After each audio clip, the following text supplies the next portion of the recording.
Uydagi bor narsalarni yeyman. Chunki magazinga bormadim kecha, uyda hech narsa qolmagandi. Bir dona tuxum qolgan ekan, guruch bilan grechka bor edi, kimchi bor edi. Kimchi sho'rva qilaman deb olganim, qolib ochmadim. Mana bunaqa koreyskiy sous. Ochiq sous, bu ham ozgina qolgan. Har zamonda mana shunaqa qilib yeyman-da, uyda hech narsa qolmaganda, rosa qorin och qolib ketganda, mana shunaqa qilib yeyman, lekin hech ham videosini qo'ymasdim. Guruchni qaynatib oldim, mana. Hozirgina oldim. Mana buni solaman bu idishga. Idish rosa issiq.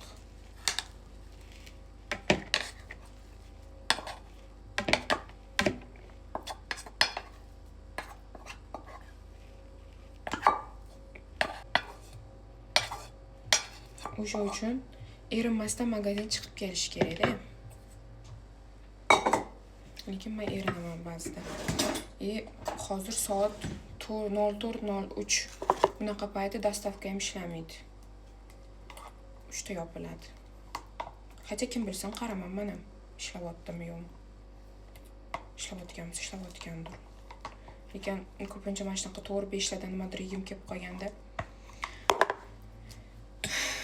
anaqa ishlamayotgan bo'ladi. O'sha uchun mana shunaqa qilib yeyman.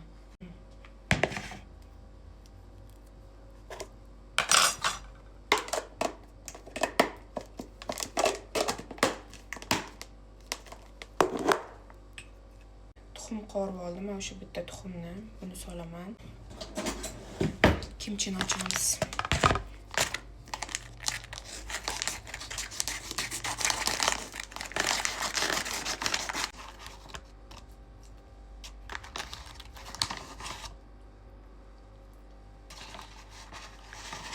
Yeb ko'ringchi.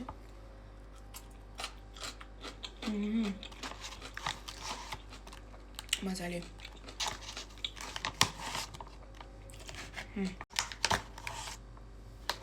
Shu yetsa kerak. Oy. Menimcha shu yetadi. Kimchini suvdan ozroq qo'shay.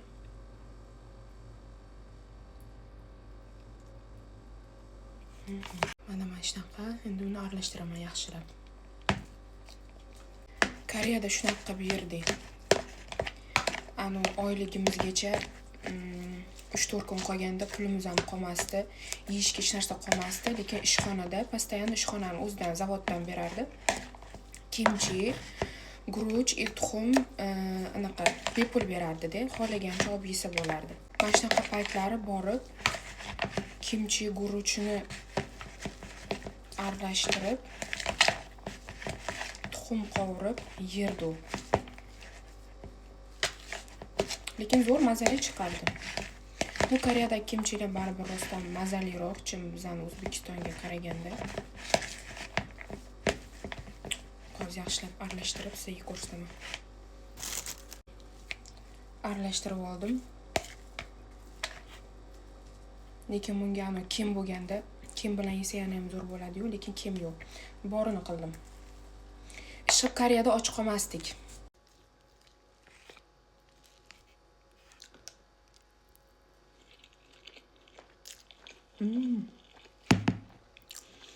Bilmadim kimga qanaqa, menga yoqadi shunaqa yeyish. Ayniqsa menimcha Koreyada yurganlar 3-4 yildan beri yurganlar-da. Shunaqa yeyish yaxshi ko'rsa kerak.